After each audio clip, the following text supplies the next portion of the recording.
notre dimension. Les Congolais, voici votre agence. Avec ingénieur Tonton Mwinga 16 mm. Papa, na Kevin, agence 16. J'étais à Mila, Bazako, Katesa, Kokola, toujours imité mais jamais égal. Un nouveau numéro, une nouvelle pensée. Motenabino, nous continuons toujours comme ça la confiance dans l'émission Nabino. Dossier na Amessa. Merci Nabino sur la semaine passée. Autour de Moïse Dela, de message Nabino. Je crois, et comme elle a quitté, et puis dans les jours à venir, à Rosangate, pour réagir par rapport, il y a des préoccupations na Abino, Negetolbaka. Congolais abisso nyonso Congolais à mon côté et c'est quelque chose surtout pesa maboko pour mboka oyo et kende liboso pas CP mawa politique na Congo et comme cop politique na Congo et comme profession balbazo la mai passe na RDC tout comme le roi na désert tout ça la boni en pleine capitale tout le monde en forage n'engeni comme ça dans toutes les communes aujourd'hui nous avons plaisir il y a Koyamba honneur mon mboka prophète Benjamin Kawanga Oyo Tourabon Kobeta Masolo, Yambo Kandiza Kotambola, et puis Azaki dernièrement agressé na manifestation qui n'a pas eu du peuple, Azako Akizé, Janine Mabunda, Nyoswana Toswana, Nakatia, Masona Bisso, il y a Mkolo, il y a Lelo. Merci une fois de plus à la grande équipe Ozabongo coaché na Achille Nzinga, na Bisonoso, Tourabongo Kosolo, et puis Tobo Sanité, Jonathan Nakatia, PES TV Dipro. Bonjour mon amboka, Benjamin Kawanga. Bonjour, Ndekonangai, journaliste Bosco Kabamba. Bolinzoto. Zoto est bien parce que tout qui nazana nous malade, nous continuons. Sportif, Baman Abash Malam le beau choc. Non, le beau choc parce que nazala qui tabassé, tapé, tozala qui ngamokote plus de 5 activistes. Na bureau il y a présidente et Assemblée nationale. C'est comme ça que je suis encore malade. Nous avons fait la radio parce que le beaucoup ça fait plus de 3 jours.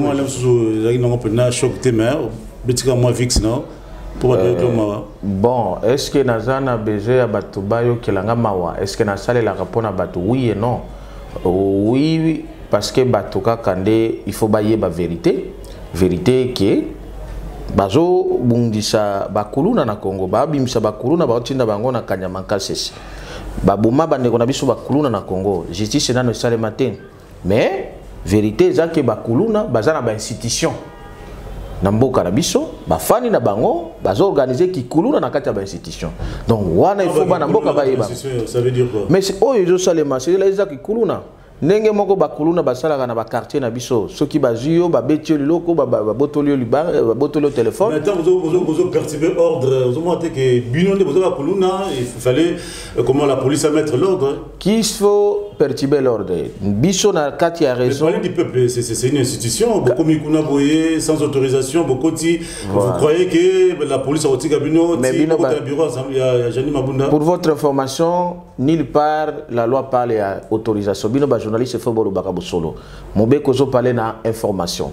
Pour votre information, biso na cadre de la réseau des mouvements citoyens association des jeunes, to informa qui gouverneur accusé de réception les ali, qui était kokende ko sala sitting pour na ko déposer mémo na biso na assemblée nationale. Mémo wana ils ont consisté ko la Moussa présidente de l'Assemblée nationale et à travers le gouvernement pour na bas s'impliquer si le dossier rapport mapping pour le tribunal pénal international ils ont organisé na Congo rapport mapping ça fait 10 ans biso to sala ngote ba mindele ne ba sala ngo ba lobi ba kanyon on a plus de 600 cas graves il y a violation il y a droit de l'homme il y a crime de guerre il faut tribunal pénal international ils ont organisé ba juger ba auteur nationaux qu'internationaux ça veut dire il y a les Congolais ba au baza na kati ya kope wana ko bandeko na biso ba Congolais mais si ko to Constantine parlement silence radio 10 ans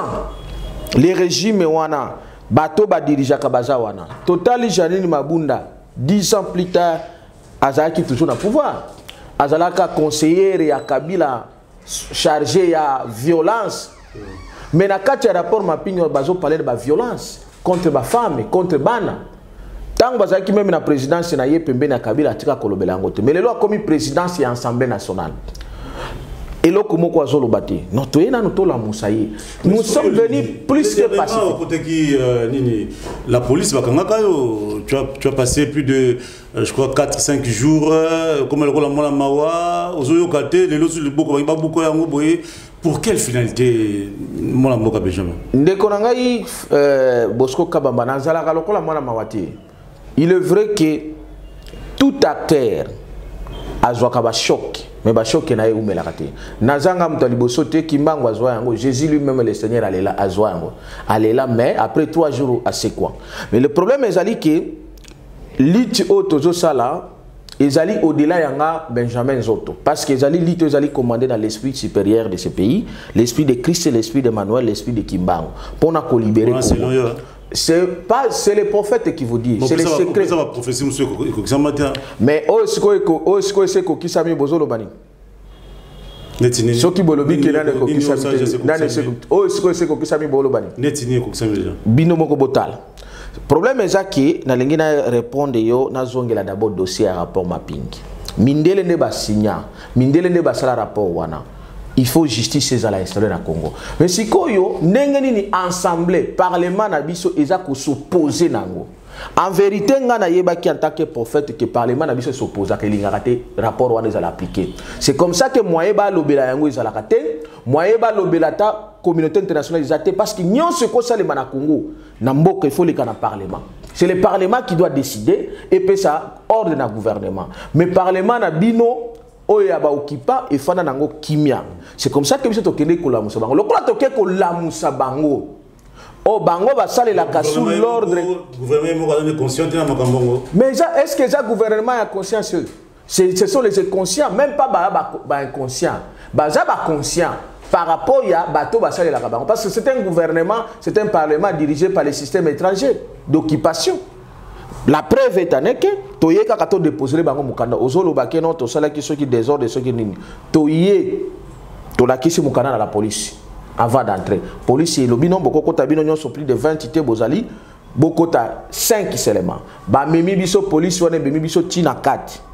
Balakisi biso ba garde ceux qui a jani mabunda ceux qui va kuluna ba biobo me mabango tina na cabinet toketi na protocole ya cabinet tokomi wana baboyi ko yamba mukanda babandi ko tuna biso compte tenir pona bandeko na biso o baboma bango na est partout ba viola bango même ba oyo ba boma bango na Kinshasa ba fausse commune ya Malukuro Simukendi que Thérèse Kapangala fausse commune ya Kasai ba Bundu ya Congo bozo kanisa vraiment mboko oyo boko sala ba mayele na bino nyonso sans que récompense jugement justice sale mana makila ba nyonso na mboko développer yango zéro tant que le sang ya bande ko na biso na mesure récompense ti rien ne se fera dans ce pays. Mais mon amboka Benjamin prophète la batamboka na biso nous avons que contradiction ça puisque bino vous abateli boso bozo ndima Assemblée nationale matin boyi ke ba parlementaire wana boye baza bazaki nommé boyi bibangote kaka bino mo so mouvement citoyen bozo ke kaka na le même parlement là. Très bien de konangai Bosco Kabambo poser otuni mutuna moko ya malamu makasi. Oui, prophète Benjamin Kawanga na ndibara parlement wana te na le barango eza parlement occupation. Voilà pourquoi le 27 tout ça là qui manifestation pour exiger dissolution à parlement wana. Le 4 juillet, le 17 septembre. Mais ce qu'on a qui le 30 il y a 11 mois pour nani. Il a fallu ko kanga bango na mutambo. Ko kanga mutu ozina babenga bango raison. Na yeba ki ke bango bazaboy. Mais lelo bakanga mi na mutambo. Pona nini baboyi kaka ko yamba mukanda. Parce que bayebi ke mukanda wana soki balingi batia justice wana e ko kanga batu ya e ko kanga Kagame e ko kanga Kabila e ko kanga batu ya FCC parce que bango ne baza la base ya ko boma bande ko na biso. Boba nani baboma Chebea. Kasi bango te. Boba nani baboma Armand Tungulu, babana baboma Fidel Bazan. Babana ba viola partout. De véritables vérités zawana ba rapport wana ezoye baki ba généraux nyonso ya SCD o bango nyonso bakoma na FCC na ba Ruberwa ba Nyarugaba eza bango. Ça veut dire que tokena qui pour na ko démontrer peuple congolais. Dans un rapport comme que pangana zolo bato yebi bango comme je t'avais dit. Alexis Tamouemamba parce que s'il vous plaît. Yozo kanisa ou bien la carte rapport. Tala nazolo baboye et komami. Oyebi tango nani mwana mboka docteur Mukwege aloba kina Fachiboye. Alobi coalition na bino na la oasis ya ba criminel. Yongo ko lobani. Ba criminel ba na FCC. Ba terroriste ngana yebisa kibino ba génocidaire non seulement économique mais génocidaire physique. Donc problème est que tokena qui pour commettre bango la fait accompli. Nous on le savait que bakoku jamais kondima justice ezalate.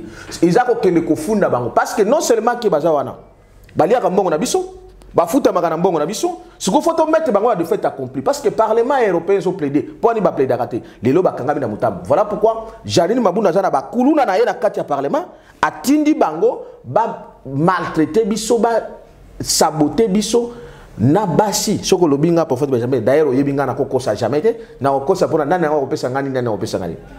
Je suis au-delà de tout. Vous avez battu na porte pour soutenir yo et puis vous avez moins suspect puisque comme Salana boye c'est comme si batan libanais bazotinda.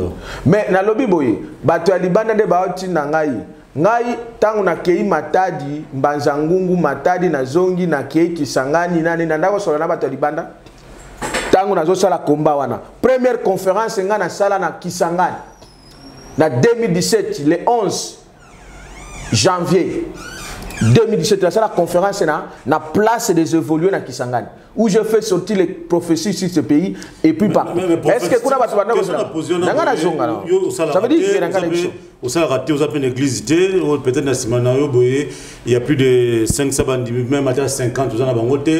Mais quand même, tu as un bureau et tout ça. Bon, vous avez vous avez un système à casa. Premièrement, de Konangai Bosco Kabamba. Est-ce que Edana Namubeko et Peki c'est un prophète à ça? Ce qu'on a prophète au Salate. Alors, nous fonctionnaires. Il n'y en a pas. Nazalaka na l'État, Natika, n'a travaillé au tribunal de commerce de la Gombe. Natika. Mais est-ce qu'il y a. Je suis un juriste de formation. Et qu'on a empêché dans un cabinet. Et qu'on empêche dans la affaire. C'est pas ça ce qui compte. Ce qui compte, c'est au cause de la millions, au cause de la entreprise, au cause de la milliards. Mais tant que ozo bunde la mabele na yote, ozo bunde la makila ya mboka na yote, o etanga na mboka na yote, oza nile. Voilà. C'est là où le prophète Benjamin Kawanga est spécialisé.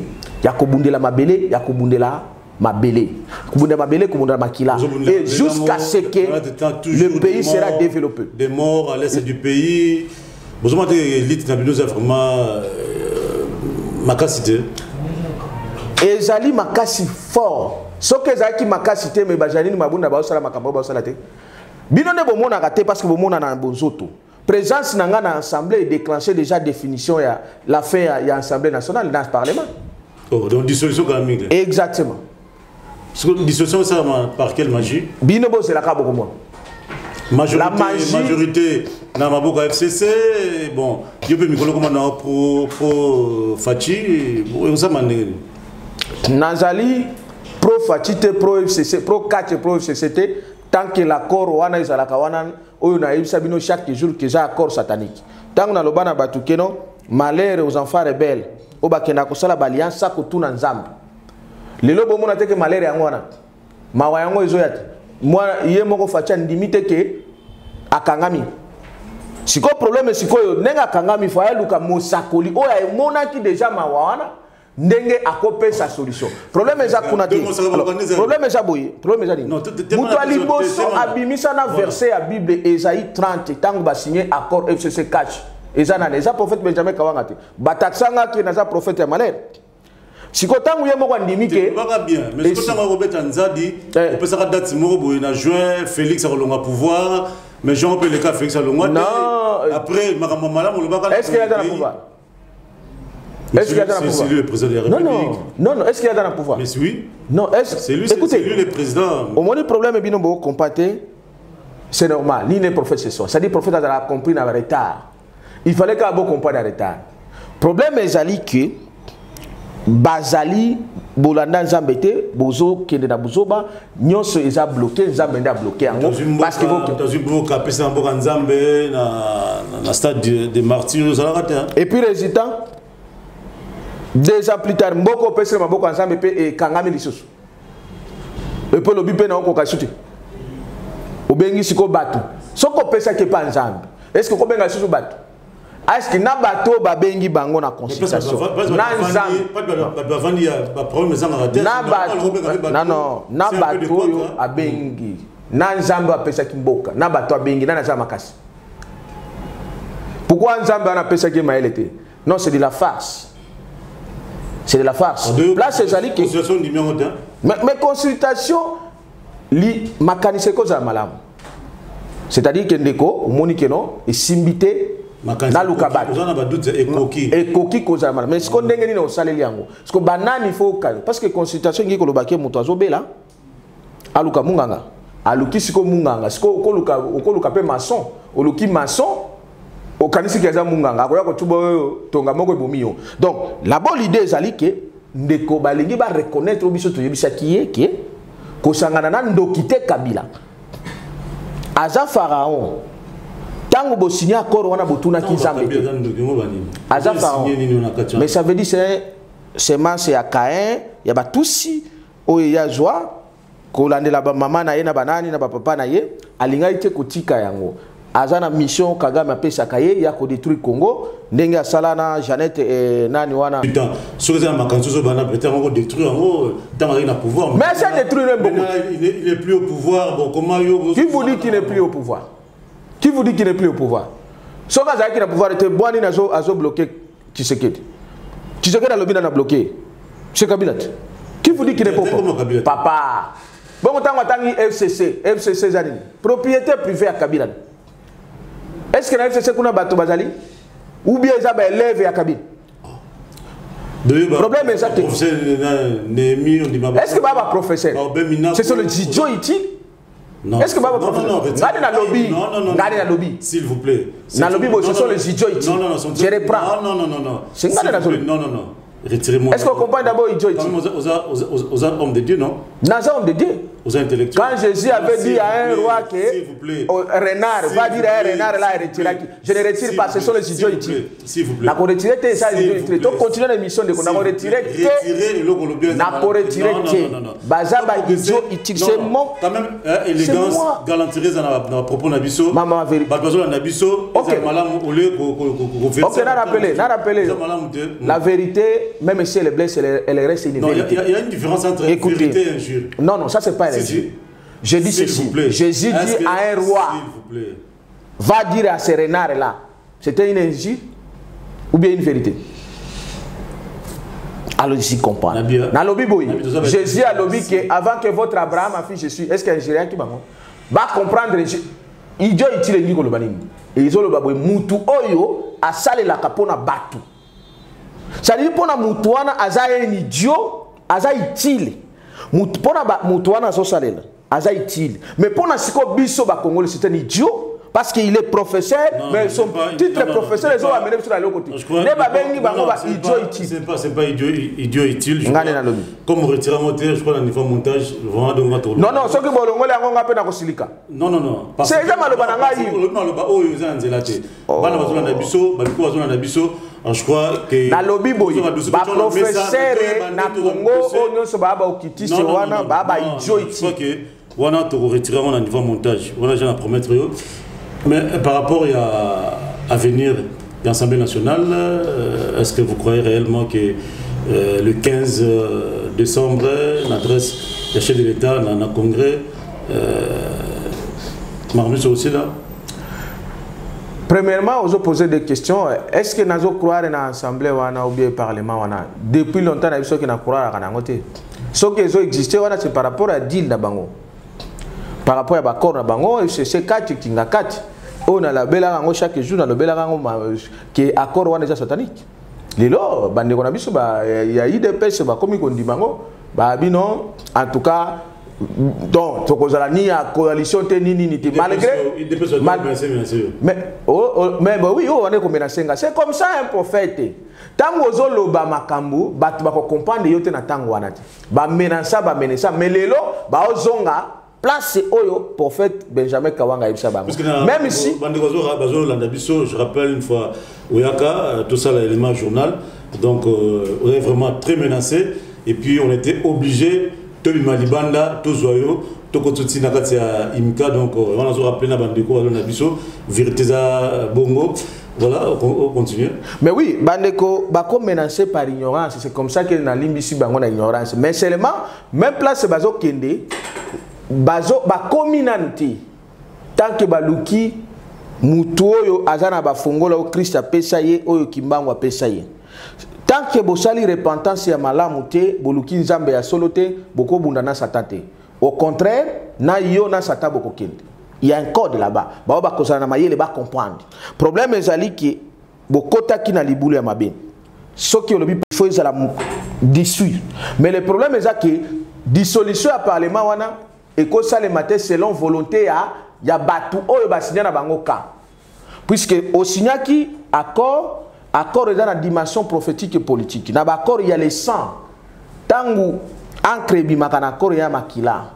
Tant qu'on n'a pas encore eu le pouvoir de renoncer à l'accord, on a avantage à l'accord, ou bien qu'on a nganga ya nzambe munene, ou nga sel ne na yebi sikazali. Awana Congo. Celui qui me voit, voit. Oh akomona ngana moni nganga nzambe wana. C'est Jésus qui l'a dit, et moi aussi je vous le dis. Celui qui voit le Fils, il voit le Père. Donc, il dit qu'on baboye, la prophétie est claire. Et là où nous allons, ça doit s'appliquer impérativement.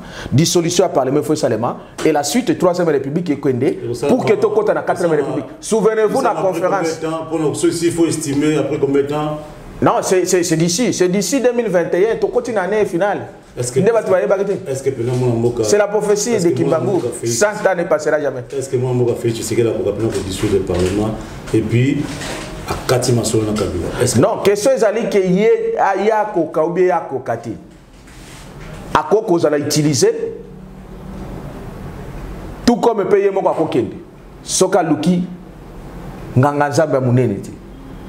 Mais le problème est que 3e République wana iza makambo na kolo basikote. Ah yo zala Mouta Tokota Makala te Barnabé. Non, ngana ça le club Barnabé ti. Ngana yebi makambo ko salema na molili na muzutu. Le problème est que 3e République est déjà fini. 2 ans il y a transition où Nzamba permetaki Nzamba lingaki angote parce que bango ba politicien ba kotaki na buzoba ba ke ba signer ba accord na bango 2 ans wana et sali qui est aussi là d'ici quelques jours. Et comme si les hasards n'existaient pas, to tomber na 2021 non. Tant que tu tombes en 2021, c'est 100 ans à Kimbango, les 100 ans c'est autre chose. Donc tout doit s'accomplir, c'est-à-dire que tu es contre la 4e République. Donc ceux qui bango balingi, bataille de peste, balingi ba accomplir par et à dissoudre le Parlement, mais il faut réconcilier, c'est-à-dire tout na biso après dissolution ni nekoya. Ce n'est pas qu'on dissout le Parlement, on va dire qu'on va commencer l'élection. Non, après dissolution c'est la 4e République. Le prophète Kabila Andemi na pour le Parlement, à son pouvoir, nous avons un pouvoir, vous pensez? Aux allées na torte, à condimate, et l'ocopé mon comme toi andimaraza et zati. Mais si à coutani na force l'équipe force, il se l'a soumis. Mais si à coutani na force, il y a l'équipe en haut, il y a collier en haut. C'est clair. Nous sommes dans le monde des esprits. D'accord, il y a les esprits. Et mais écoutez, nasi na lobelango trop na ba micro na yo. Ba ekor na bango na ba susa ba esprit na bango ezoki na kosela vitaye na Kisangani na site wagenya et sikanga na sala santa na sala inane là-bas. Alors ça dit que c'est le mois où les nganga nzambe ya munene na yebi qui a le pouvoir de maîtriser milimo wana parce que na yebi source na origine nango. Alors ceux qui ba sali yango en dehors il y a le plan de Dieu que nous avons. Bango mnyo somi balende ba ko Sénégal. Oui, mon épina que prophète avant de côté na sujet asuka ba sortie médiatique ya Mwana Mboka Kabunda, ya Mwana Mboka Kabuya, ozo mona onde. Non, il a encouragé bango. Bakinde. Ba mi balit. Même si parfois ba so se contredit mais et ça malamu soki ndeko azongeli peut voir il fallait que zongela. Mais quelque chose ne marche pas là-bas. parce que vérité n'a pas limité. Parce que micro non bango na no balobi vérité te. Il y a la vérité. National lobela bango ba vérité nyos. Mais bango siko non, il pas vérité. OK, ba so travail peut-être sur internet, mais au delà nango vraiment on dirait que na PES TV, peut-être ba bien sous au bimisa peut-être moi. C'est là na au moins loko muso za la kaboye, au ko ne peut pas musala za même les prophètes même nzamba ebise que tout bela. Yo sikondo fo sali au tout bela parce que ce n'est pas que nzamba ebi yango. Je connais, mais tout ça, besoin que je voulais dire ceci. Quand la structure, il y a un prophète, il y a Congo, il y a une consultation. Non, mais la vérité reste que nous sommes dans la structure, nous sommes parmi la structure, les missions prophétiques du Congo. Je suis dans les prophètes. Il y a beaucoup de prophéties, même Moussou qui n'a pas fait na ba consultation de bango qu'il y a des choses, dire la vérité premièrement et se repentir biloko mi balé na no salimité na nyoso bazo sala tant que na no ba lobby vérité na ko sala véritable repentance parce que repentance c'est l'abandon, j'insiste. Quand on fait la repentance il faut abandonner. Si il faut ça la repentance ya nini? Premièrement, il faut la vérité. Vérité nini? Il faut abandonner nini? Wana na tikeli bango parce que bayebi et c'est tout. Même pas que tout bango nyoso. C'est tout moi na mboka fachi ayebi. Kabila sa sili na ye azo kende na ye asa sili na ye azo kende. Mais le problème est zali que avant kende il y a un événement. FCC est très fort au Basile. Na FCC événement ezali. FCC. Non, baza fort te, baza depuis que 2018 baza sous fort te. FCC basi là. L'État Kabila c'est là. Troisième République c'est là. Baza qui renforcer la présence ya Félix. OK. Ce qu'on baza qui renforcer, ce qu'on mutu renforcer qui bango peut se retrouver que non, OK ko sunga mutu. Oh, webi mutu musu basunga kaite na vie. Alors Kabila azam to sunga. Non. Kabila est bon il faut que bengana ye pour Congo la libérer. Yo siko ko sunga Kabila. Donc oko sunga mutu mususu na vite, mutu mususu ko sungiye na yo na yeboke na mai. Voilà, toujours qu'il y a vraiment un souka ya masona biso, on est tout le baga erno souki Congo, et ça biso nyoso, les seigneurs tout pèse beaucoup pour moi na biso et kende liboso, et on a souka moi et puis on a souka banga. Banane ba kotika peine opposition, ya solo. Est-ce que vous avez Martin Fayulu mon takotika là? Est-ce que Bamoussou FCCO Barouya na opposition pourquoi na opposition peut foutre ma beaucoup non? Est-ce que vous allez permettre ce qu'on est en opposition tant qu'on côté na mutwana boy on a film na hote ou on peut éviter mais nous allons continuer prophète tout na souka $680,000 il y a salaire il y a Kabila mais fonctionnaire à souka $70 tension salariale à nengona boy tant au mona kango. Ça oui, tant on a mon avango et Makambo na lobango plusieurs fois na ba micro na binoke. Kabila c'est un génocidaire économique et il s'est approprié le Congo comme propriété à Congo. $670,000 wana $680,000 wana ils allaient mouquer par rapport au Kabila zoka par mois en Congo. Mais mbongo nyoso ya Congo ça ya Kabila. Oh. Kabila gagne au-delà. Public, il y a DGI, tout ça. Mais oui, je vous dis. Comment ça? Qui le gère tout ça? Ministre de la Finance. Nous sommes même bon, il y a DGI, il n'y a pas ministre de la Finance. Ministre de la Finance, c'est Kabila. Non, c'est la circuit normal. Mais circuit n'est pas Kabila. Non, il y a un bon qui est Ah, Fandana yo. Gouverneur de la Banque centrale, Nani. Kabila, je vous informe. Il y a Banque centrale, il y a Mboka. Non. Banque centrale, il travaille sous l'occupation, sous l'ordre de Rwanda, Kagame via Kingakati.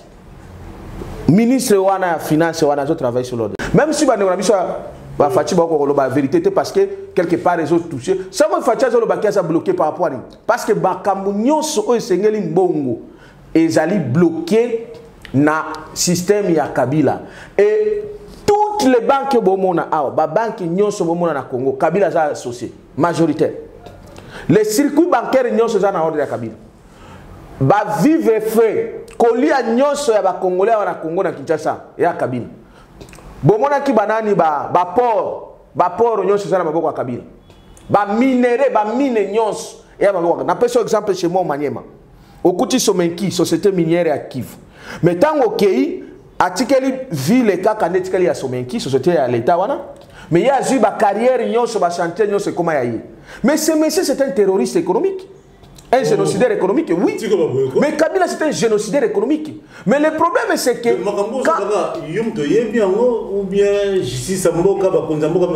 Non, il y a mis moins d'âme, mais baza corrompu, ba mususu, ba signa, ba accord, ba accepter, on a ba accord, on a bango, moyen ba lo bango véritablement. Mais évidemment, côté Kosimba, eza cop nanga, propriété privée nanga. Dans tout ça, peuple congolais a capacité. Je vais vous le dire ceci. C'est pourquoi nous avons une république des accords. Oh, république des accords. Oh, république des accords. C'est comme ça que ceux qui bossali vous zoba mususu. Bossali accord mususu, bah tu as FCC, bah comment bah tu as cash. Bah accord mususu, bah qui si l'icole bah accord na bah accord bossinya, na laquelle y a ngomabé. Et na bino na bah accord na bino na bokende. Le prophète, l'incarnation à Kimbangu. Tout ce que je dis doit s'appliquer maintenant. Parce que non, je ne suis pas kimbanguiste. Je suis l'incarnation de Simon Kimbangu. Je ne suis pas kimbanguiste. Je suis un chrétien pentecôtiste. Alors, le problème est ça. C'est les prophètes. Les prophètes s'incarnent. Les prophètes sont l'esprit, Molimo. Et les prophètes sont Zototi. C'est l'esprit là qui est à moi pour accomplir cette mission. C'est comme ça que la seule solution, 4e République. Les miracles sont nombreux. Je n'ai pas besoin.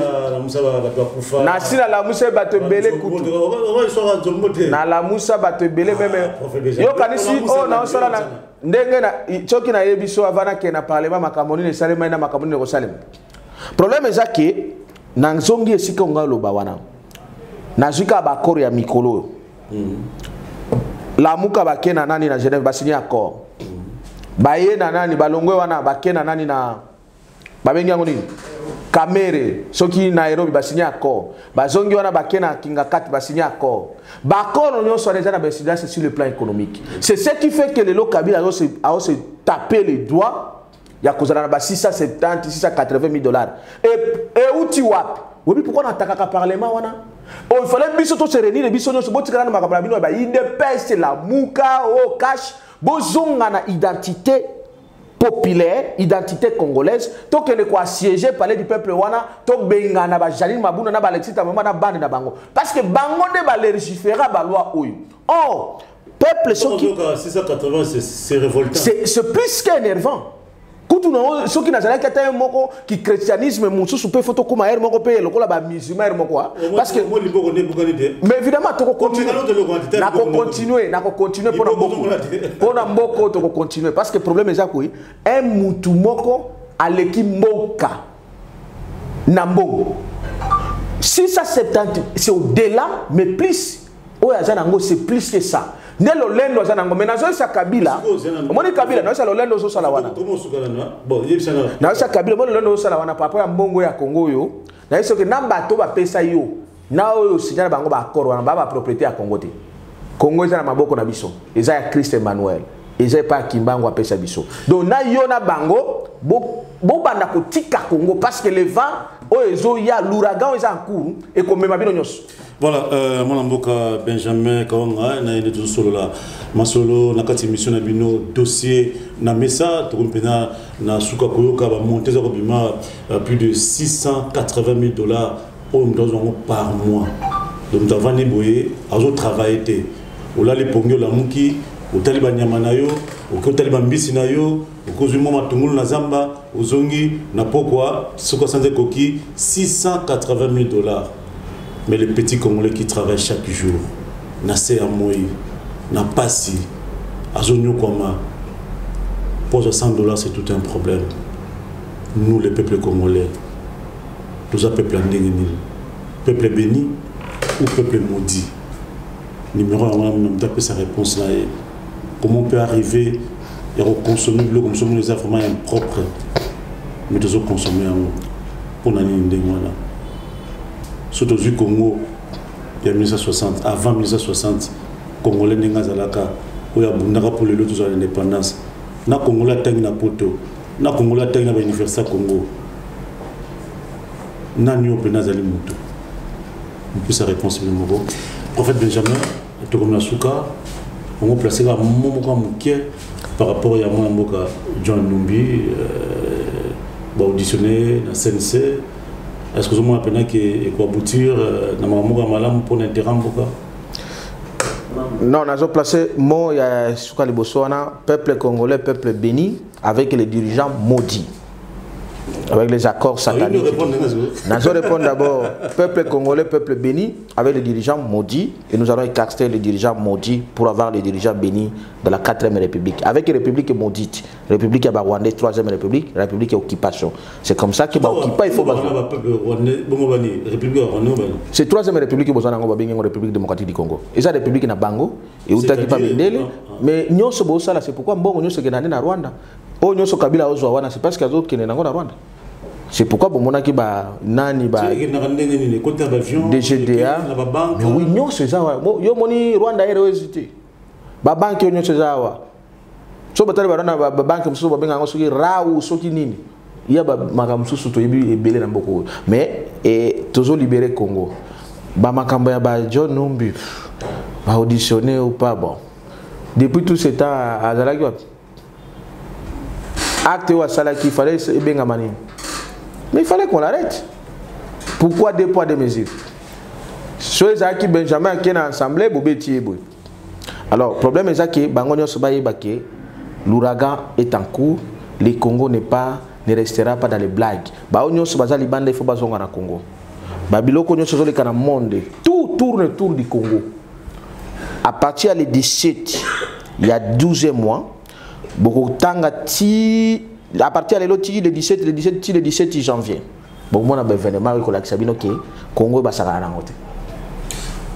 Merci beaucoup, mon Mboka Benjamin. Nous avons bureau et puis tout travail. Merci une fois de plus na 16 mm l'homme sérieux. Assimé Makamnyoso et puis de sanité Achille Nzinga on a toujours pembeni Kosima Makambo pour qu'il ait liboso de Tukutani dans le micro. Ciao.